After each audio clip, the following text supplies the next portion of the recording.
get a lot. What do you mean by business model? What's that kind of got to do with the innovation and that we really want to be promoting in the field.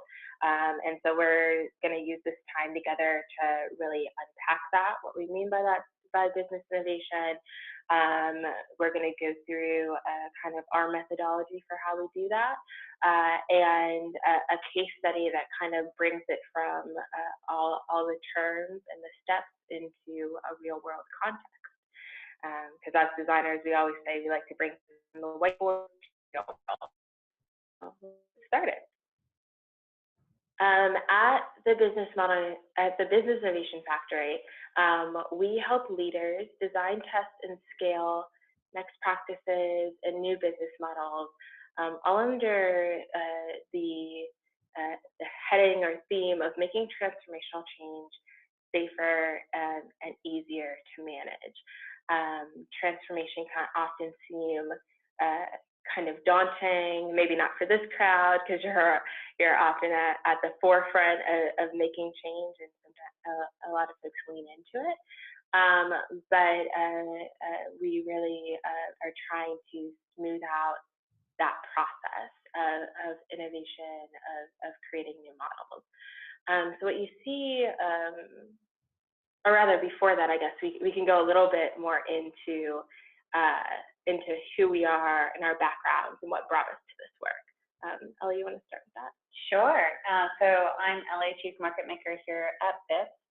And I have a background in that is really about how do we accelerate social innovation, meaning how do we accelerate innovations that improve people's lives as quickly as we can. So I actually started working in the field of social entrepreneurship at Ashoka very early on, helping successful social entrepreneurs or those who had passed proof of concept to basically move from early stage investment to building and scaling the business models that would enable them to have more impact. Recognizing that financing continues to be an issue for social entrepreneurs, I went on to create, to sort of help be part of the startup team at Global Giving, which was one of the first crowdfunding platforms to help social entrepreneurs. I ran a foundation that focused on women and girls as a way of really accelerating the role that they play in making a just and equitable society. And then I'm here at BIS because I believe that transformation really, that we need to get faster at it, and the best way to do that is to work with existing large-scale institutions who have capabilities at scale, who can transform them for the better. So I've been passionate about doing that, and here I oversee our 3 labs, which are the spaces where we explore and test new business models in healthcare, education, and public service, also known as government. So I oversee all of those labs, and I work with a fabulous team of lab managers such as Jessica Brown. Hi, everyone. As Ellie just mentioned, my name is Jessica Brown, and I manage our student experience lab here at BIS. I always love to say that our call to action is in our name. We're always focused on those who are at the heart of the education system. So whether that is the student first and foremost, or the educator, or the leader, it's all folks who really have that hands-on experience, and all useful innovation that is going to really deeply impact our field are going to come from co-designing and partnering with those folks, and really moving and designing from a place of their experience. I came to BIS and to kind of the education field in general by way of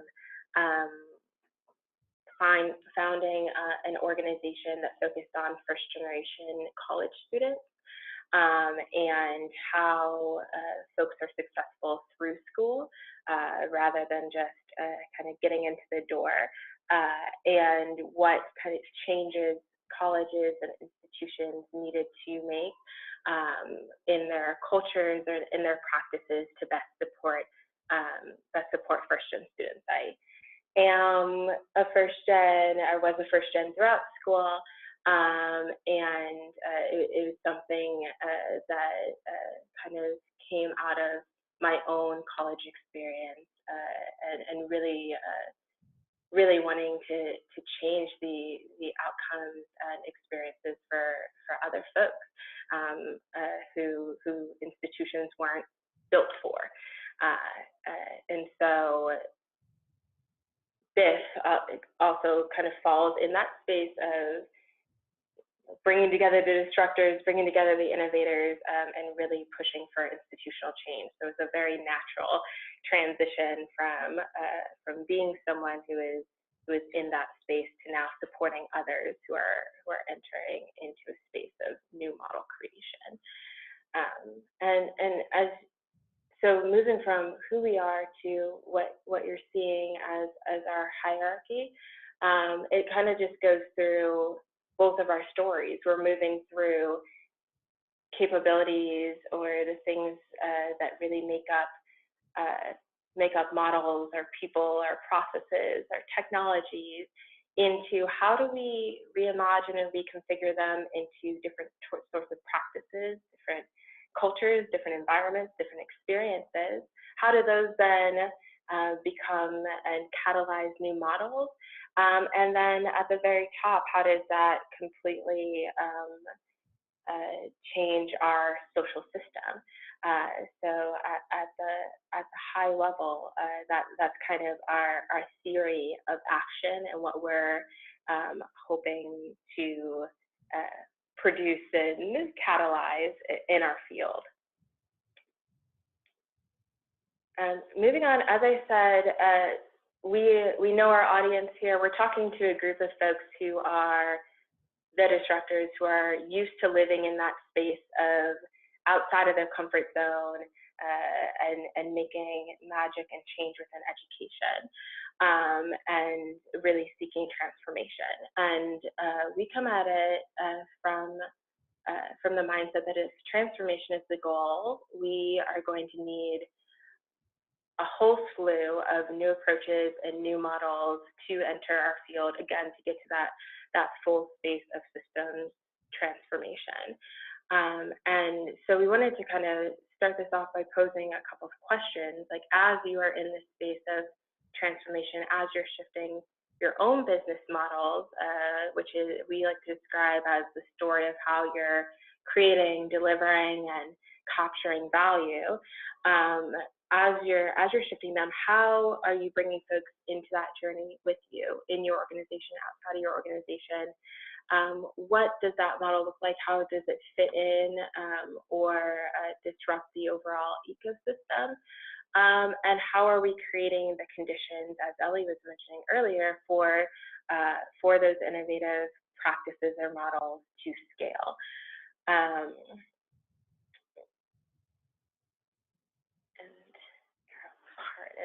Sorry, I'm pardon, trying to figure out how to scroll through this.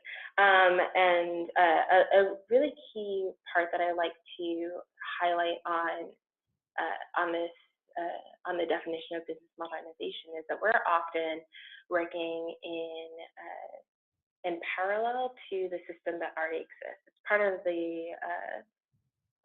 the ways in which we're making this safer and easier to manage is that we're, again, taking from pieces and parts of the model to reconfigure and reimagine what will best serve students and educators. And often what we see as folks are coming up with these new models and new practices is that they are added in as almost a bolt-on to business as usual.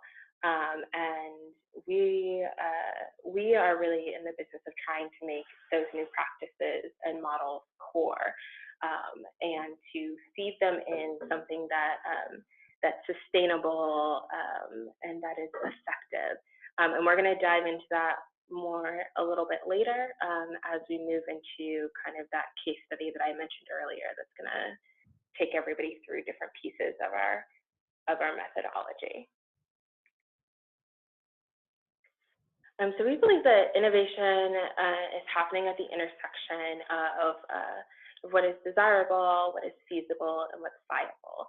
And oftentimes we see folks getting stuck in gray spaces of this. So whether that's getting stuck in the viability question, that question of scale, that question of how does this fit into the ecosystem, or the feasibility, what technology, what processes, what people are we putting in behind it, or even the desirability. Do we really understand the experience that folks will have by entering our classroom, our school, interacting with our program, going through the website of our online platform, whatever kind of the experience that's trying to be created. And we believe we need all three things, and a big part of our design process is bringing all of those into onto the table. So we mentioned this earlier, so we won't spend too much time, but we like to think of ourselves as our research and design, our R&D lab and platform to explore new business models. Similarly to when we think about our kind of for-profit industries, we've gone from Blockbuster to Netflix as one example, and there's ways in which those industries have completely reimagined and changed the ways that we interact with them or with our experiences, from renting a movie to now having these streaming capabilities. We're getting different experiences and different value out of it. So we're coming from a space of how might we create those same experiences in these entrenched systems that haven't really changed from their models for decades, some would say even centuries, and that requires a lot of partnerships with institutions, districts, and foundations to really design human-centered and equitable approaches to kind of the biggest challenges that we face today. And we know what those challenges are, whether it's folks being disengaged from the classroom and dropping out, to the mismatch between the races of most leaders and teachers in education, to the racial backgrounds that a lot of students are coming in with, and how that affects pedagogy and practice, all the way, again, like building up to sustainability and what are folks being taught before they enter the classroom, and do folks really find is there a match between all these new practices that we want to see and what educators are being prepared for. So you can see on the screen kind of our capabilities that we really love to bring together in all of our design processes to kind of deliver this value and reimagine the experiences that we're producing. Moving into our design methodology, we've been using this methodology for a little over 14 years now, and have recently kind of codified it and both put this out into the world for anyone to use, which it both shows this is the front overarching page, but as you saw in the email, if you got the email from the new profit team, there's a couple pages behind this that goes through each stage. And then most recently, we've put out a design playbook that maps along with these processes as well, and gives tools and resources for folks to be able to implement design practices within their context. So definitely check out all those resources on our website. But yeah, this is the experience arc that we are taking folks through as we're working with them in different capacities, moving from, as I said, shifting folks' lenses to really think about the student educator experience as a foundation for the design, to our big conceptual designs, our how might we questions, how might we better engage learners, how might we change the norms of the classroom so that they're racially equitable, how might we redesign high school from a student's perspective, all kind of design challenges that we've worked through in the past 14 years, into prototyping and testing. And there's a big distinction we like to make in between like a prototype, a prototype and a pilot. There it is, and really trying to get the core capabilities and minimum viable capabilities and business models up and running, so that we can more quickly get data and early indicators of success or failure, and then be able to adapt throughout the prototyping and testing process, rather than putting all of our eggs in one basket into this huge pilot and then getting all that critical information afterwards. And then moving into a commercializing or scaling phase.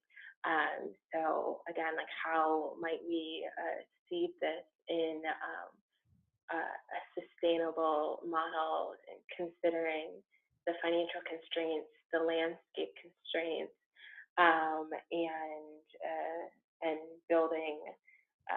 and building this out, and really putting it into the real world. Do you have anything to add there? No, I think that's great. Perfect.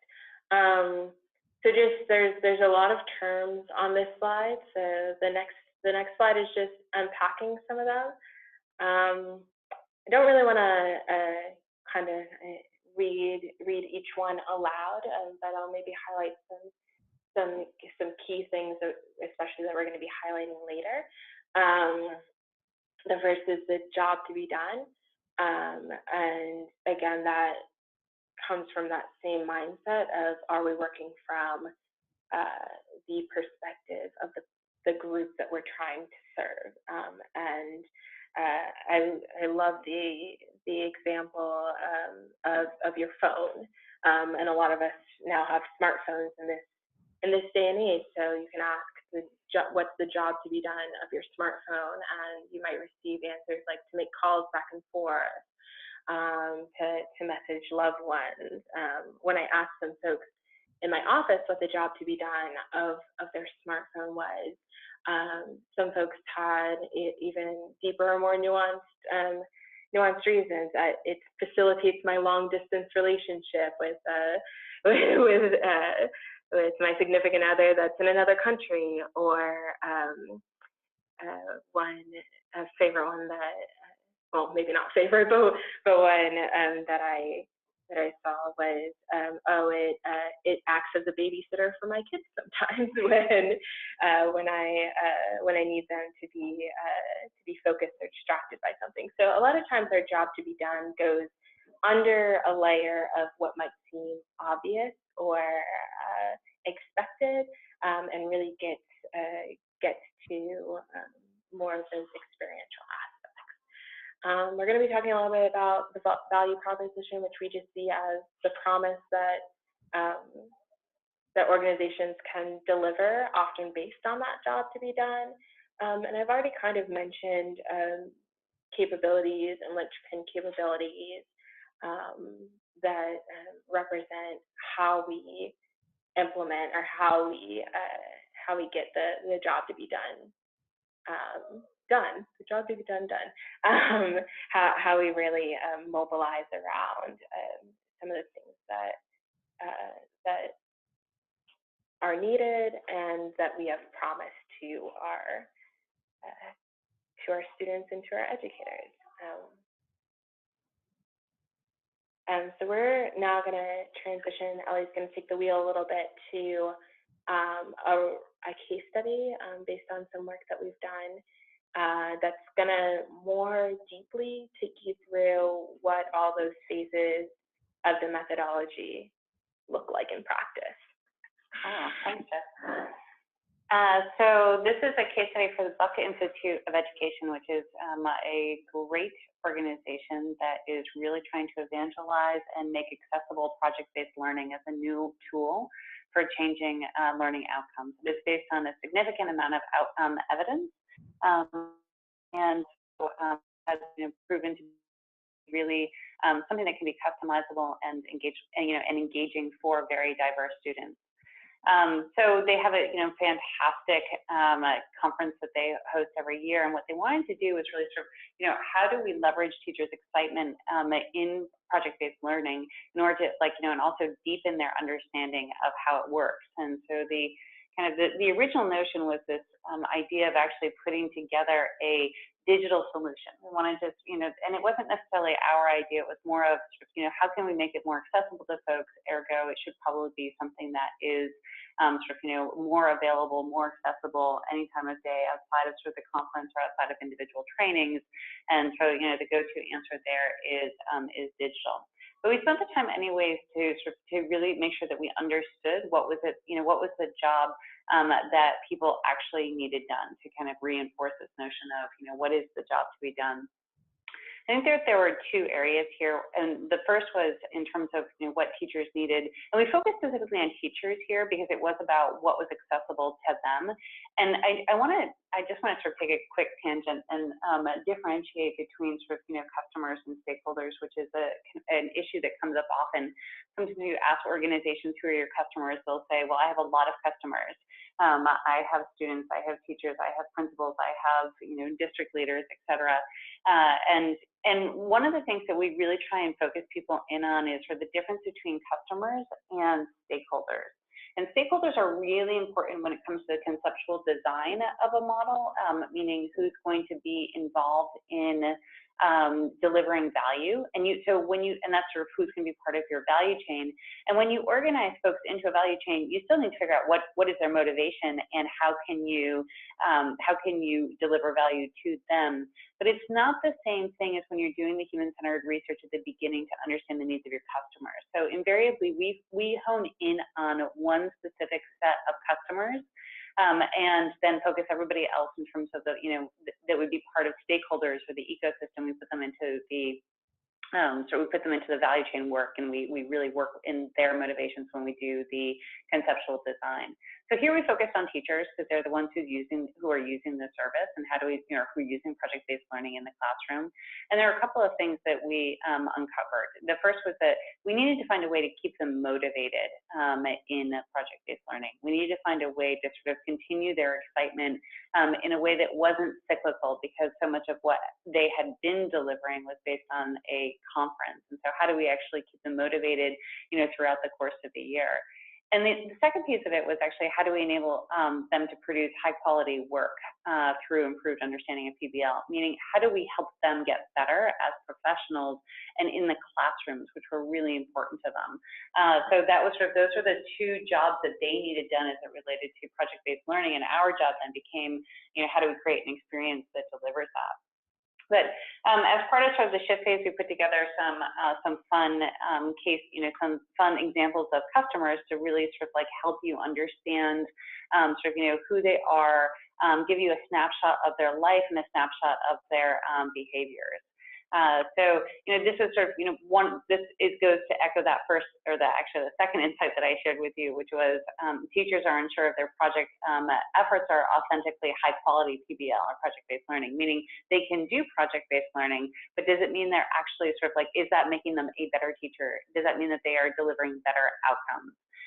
So they wanted to, so we articulated or translated that into the job to be done of making sure that their student learning outcomes and experiences that they have confidence that they are improving their student learning outcomes and their experience through project-based learning.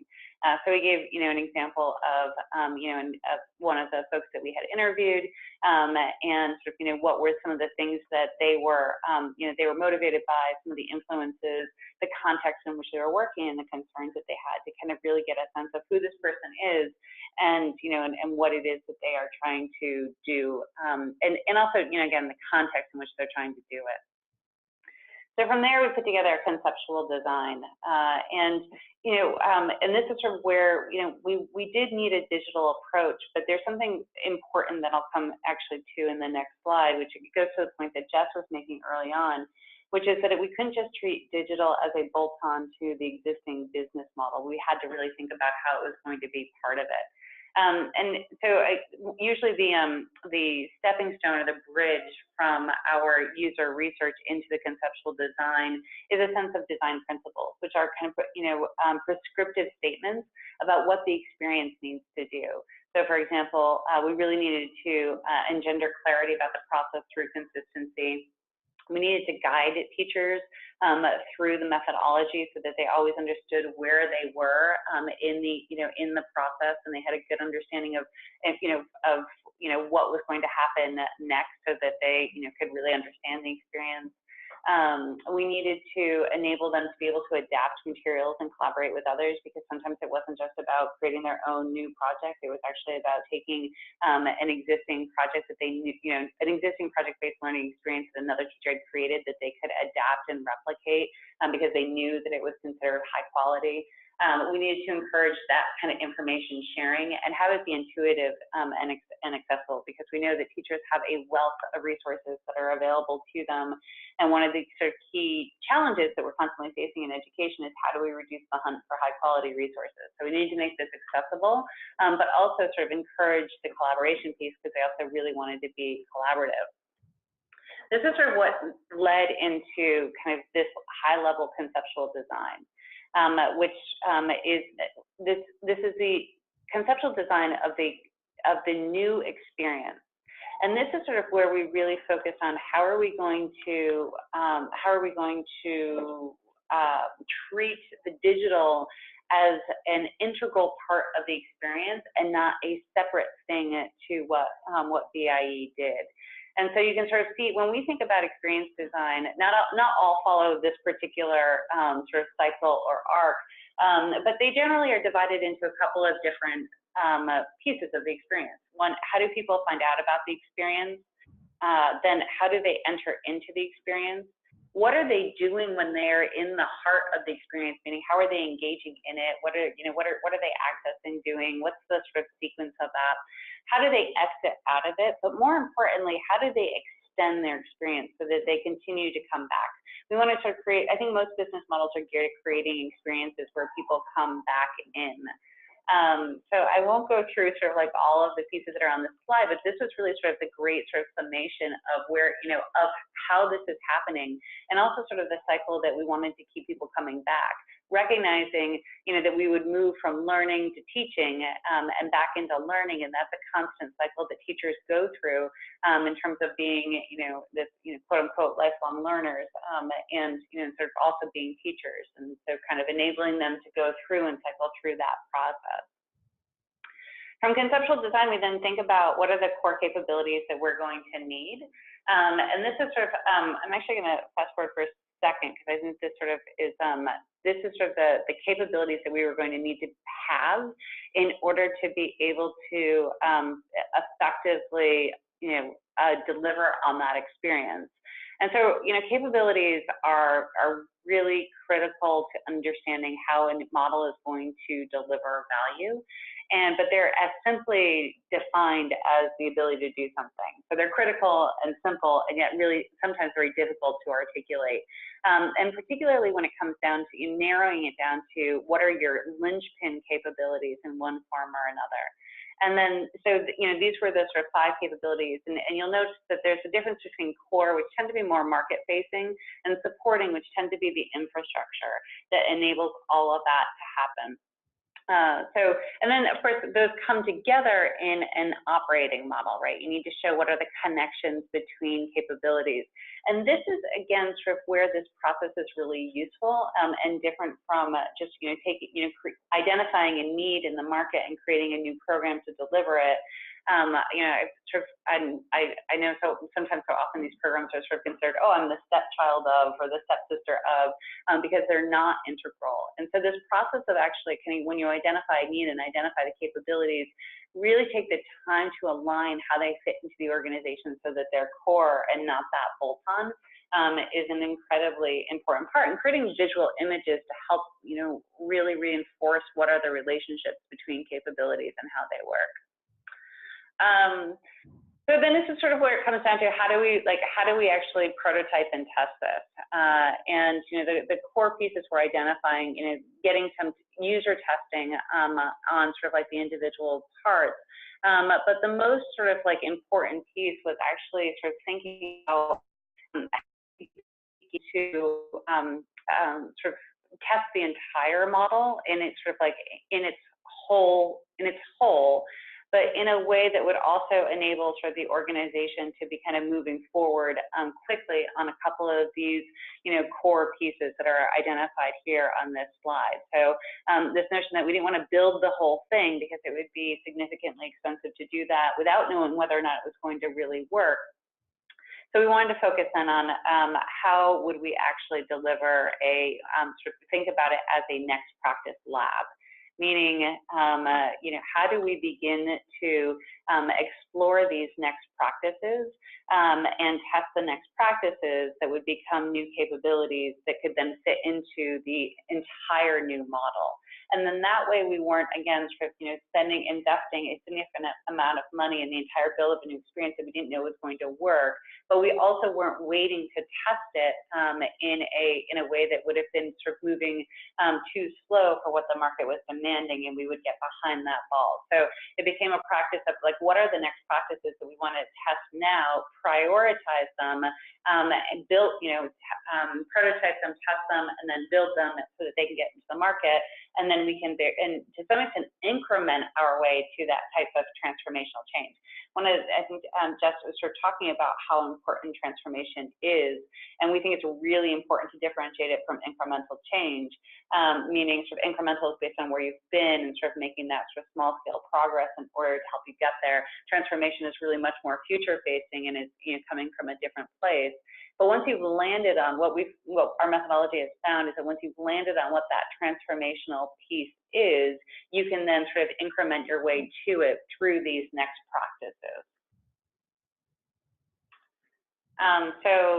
Do you want to recap the methodology? That's sort of a case of an existing kind of disrupting organization that sort of still sort of used the process of business model innovation in order to kind of transform how it was delivering value in a way that was also sort of safer for it to do and less expensive, and also low risk of losing sort of good investment capital. Mm-hmm. Yeah, and again, move from the research and the work with teachers that shifted the perspective on how folks were interacting with the project-based learning materials and platforms previously into how might we change that experience, make it more accessible, to how is this not just a bolt-on to business as usual, and what are the kind of key aspects of our prototype and of the work that we want to see out in the world and out in the market to commercialization, and what do we need to do to get there, which again is that next practice kind of mindset and lab platform that is allowing the folks over at BIE to prioritize their next steps to get to the overall model shift and change. So that's just putting that back up there. So everyone can remember that fast-paced journey of what we what we just explained, which was a lot longer in practice. So kind of our final kind of call to action before we get into the questions is we want to create more opportunities to explore and test best practices and new business models. And the question that we're always asking ourselves is how might we do that, and who are the folks that are in our educational systems who are and the leaders and who are ready for that work and to go on that process. So if you would like to stay connected with us in any type of way, I put up some examples of what that might look like. We offer membership, which comes with a lot of strategic advising with our leadership team. We host an annual summit, which brings together storytellers who tell personal stories of innovation. We often believe that innovation and stories change the world, and oftentimes when we can say these big concepts around shifting organizations, but a lot of times that shift starts with the individual. So that summit is really a space where we highlight how the individual is making personal shifts that impact their lives and their organizations. Like I said earlier, we have a lot of our resources are open source. We're based here in Providence, Rhode Island, and I always like to joke that if all the good thinking stays in the smallest state, we're never going to get anywhere. So we really put out a lot of the things that we do out there in terms of tools, resources, videos, and storytelling assets, so that more folks can be our comrades in this journey. And then our emails and our Twitters are up there, so please feel free to talk strategy, to talk innovation, to talk kind of what are the challenges, what are the things that are keeping you up at night right now, and how might we create a system that doesn't have some of those kind of sticky issues within it.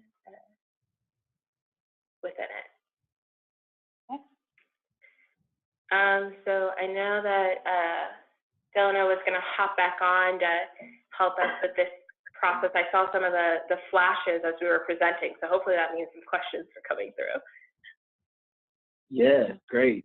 So Jessica and Ellie, thank you both so much. At this time, we want to source the attendees for questions, and we can do that in a couple of different ways. So as I mentioned earlier, you can chat those questions in. There's also a hand icon. You can raise your hand. I can unmute you, and you can ask it live during the session. Yeah, so if you have any questions, now would be the time. Jessica and Ellie, it was really great to hear the business model kind of like framework being applied to school. I think the session name was what business models got to do with it was so appropriate, and you all did an excellent job at kind of like making that real for me personally. So I just want to appreciate you all for a well done presentation. Thank you so much. Thank you. Our pleasure.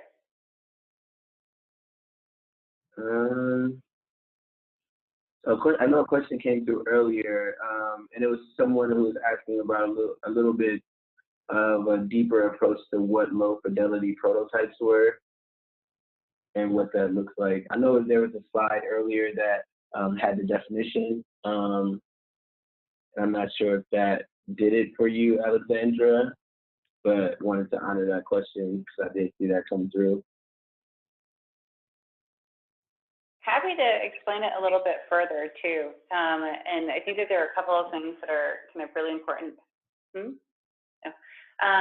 One is Jess was distinguishing between a prototype and a pilot, and so I want to sort of start there. And a pilot is market facing and a prototype is a learning tool. And that we believe it's incredibly important that we continue to learn about the problem as well as the solution by introducing something very tangible and see how people interact with it. So when we sort of, and we use the term low fidelity because it's a spectrum from low fidelity to high fidelity. And the lowest fidelity prototype is often a story or a storyboard or something like that, a paper prototype. A higher fidelity prototype would be something like a digital mock-up that you can actually interact with. Now, one of the things that we really focus on in rapid prototyping is actually testing the entire business model, meaning testing these questions about, does it solve a problem for the customer? Can you deliver it the way you want to deliver it? And is it sustainable in terms of the economics of your cost drivers and your revenue streams? So you're going to be asking people to pay, like those are things that we test, not asking them if they'll pay, but we actually sort of create a simulation of what the model is. That's our low fidelity prototype, is actually simulating it in the real world with real customers and simulating all component pieces of it and not just the individual parts. It's incredibly difficult to do, but we think it's important because if you just test the individual parts, you really won't get an understanding of does the model as a whole work in terms of the desirability, viability, just like earlier. So that's a sort of big portion of sort of prototyping. The other thing is that prototyping is another differentiation between prototyping and pilots. Pilots you kind of put into the market and you kind of come back 3 months later and see how they did. Prototyping, we iterate on our prototypes in real time, so that we do them in a scale that is small enough that we can see how effective they're being, again, from that desirability, feasibility, and viability perspective. And we tweak the parts that aren't working until we get it to the point where it is. And then final thing that I will say about prototyping is that it's a lot of what we need in order to prototype. We need to create the conditions to do prototyping. So it's about how do we actually be able to access existing capabilities that we have. We find that more often than not, the capabilities we need, we have a good portion of them. 60 to 70% of the capabilities we need, we have. We just need to rearrange how they are connected to each other and how they deliver value. And then we sprinkle new ones in, and that's often the role that technology plays. Technology is a capability, and so it offers us something new that will enable us to change the outcome. So I don't know if you want to go deeper into it or have specific questions, but just kind of wanted to give that landscape of rapid prototyping and low fidelity prototypes. Thank you. That was super helpful.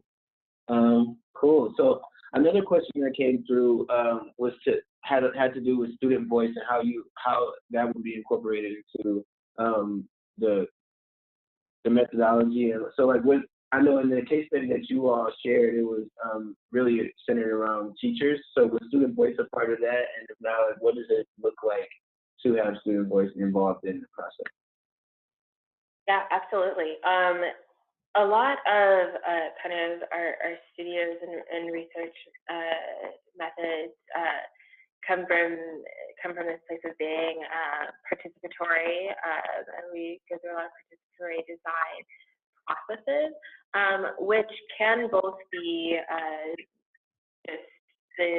just interviewing or creating experiences that we have folks go through and test and give us our feedback on, or can go all the way up the spectrum to having students co-design with us. And one of our projects where we were able to bring a team of about 10 or so students as co-designers was, I mentioned a little earlier, was a project where we were reimagining what a student-centered high school might look like. So in that setting, rather than being in a role where we're teaching our methodology or being in a researcher role, we are really just the facilitators of the process so that young people could design.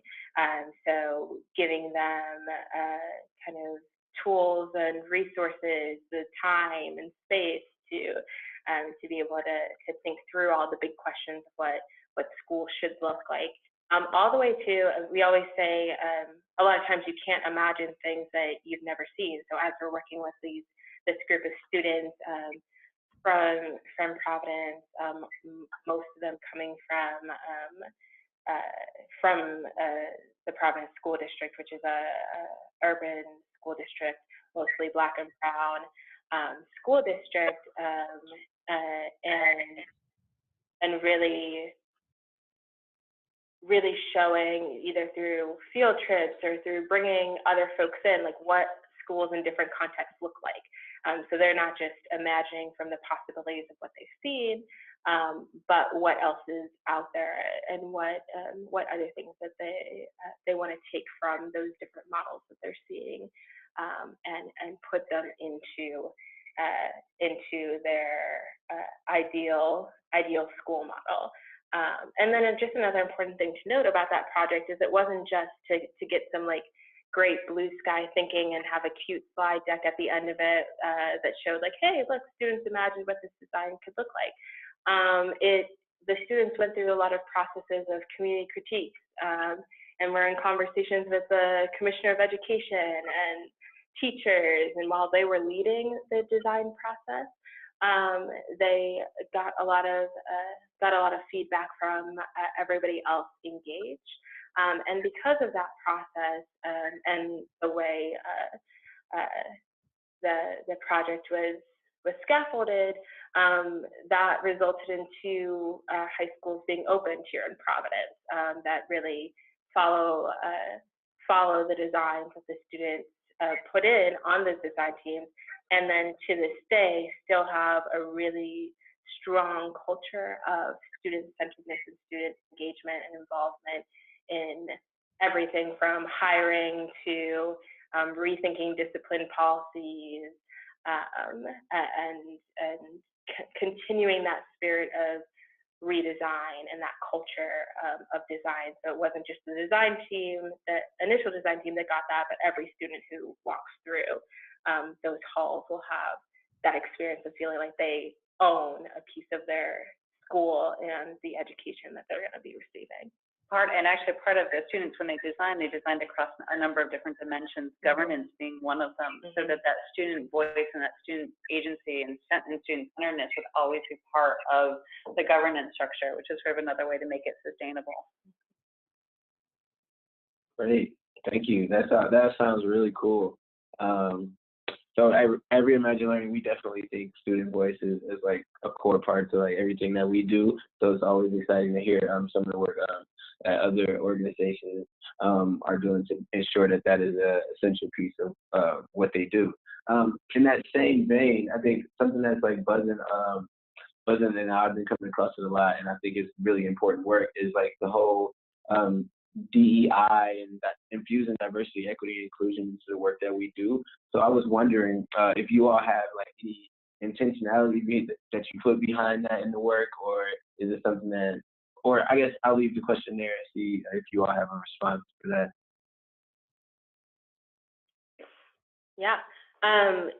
So we actually have been having a lot of internal conversations about how DEI shines through in our work. Again, with coming from a space of being a human-centered design organization, we're always starting from individual stories, and again, going through that process of going from people's experiences and all the identities that impact those experiences, from race, socioeconomic status, to gender, to educational experiences, to health, mental and physical. We start from that place, and then move into, okay, what are the jobs that need to be done for these folks. I think it definitely gets complex as we're considering multiple people's experiences and how those are different on different axes. So that's just using race as the example. If we're thinking about even in the same district, in the same school, the different experiences between a white student, a Latinx student, a Black student, an AAPI student, a Native student, just thinking about the different ways that all of those students walk through their educational experience, how often they see representations of themselves in staff, in the curriculum, and then what are kind of cultural norms that are either accepted or not accepted within the school setting. What pieces of themselves do they not bring into the, or do they feel they can't bring into that school environment? And then how do we change that? So I think that we have come from that place of human-centeredness and are moving towards being, and I think it's similar to a lot of organizations, moving towards naming race especially more explicitly in how it's showing up in our work and in our designs, and being more unapologetic about how that influences the work that we do, so that we're not replicating these cycles in education that we've seen. Yeah, that was a wonderful explanation. Great. Thank you. All right, folks, we have time for maybe one more question. So you raise your hand, you drop a chat into the box. And while we wait, or not wait, just a kind of logistical question for you all over at BIF. I was wondering if I'll be able to share today's presentation with the attendees along with the recorded session, or if there is some version of the presentation today that I can share with them. No, I think the one that you have is, or the one that just happened. This is great. No need to dub over anything. Didn't make too many flubs throughout it. So yeah, thank you for asking. Please share away. Perfect. All right. Well, it doesn't seem like any questions are coming through. We still have a couple more minutes. So, all right. If there are no more questions, we'll wrap up today's session. Jessica and Ellie, thank you both again for joining us today, and thank you to everyone joining us from your homes, your work, wherever you may be, for today's Voices from the Field session.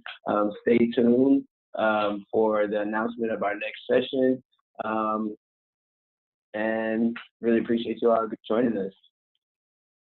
Thank you, guys. Thanks for hosting us. We appreciate it. No problem. Thank you so much.